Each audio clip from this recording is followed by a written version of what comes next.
একদিন আমি মৌলানা আমির হামজা, মুফতি আমির হামজার সাথে বলে উনি 10 কুষ্টিয়া যাবে, তো কাছে তাহলে দুইটা গাড়ি নেওয়ার দরকার কি, একসাথে দুইজনই যাই। ঠিক আছে, ভালো।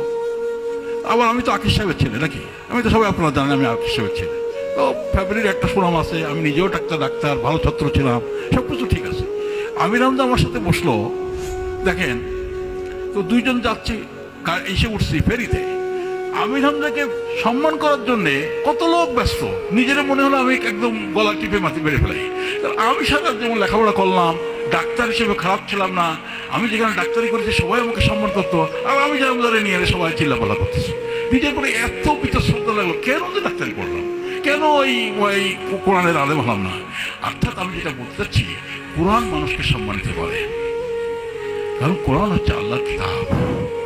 কোরআন হচ্ছে আল্লাহর কিতাব। যে কোরআনকে নিয়ে চলবে, কোরআনকে যে নিজের জীবনের লক্ষ্য হিসেবে গ্রহণ করবে, সে এইটার জন্য সম্মানিত হবেই, এটা কোনো সন্দেহ নাই, কোনো সন্দেহ নাই।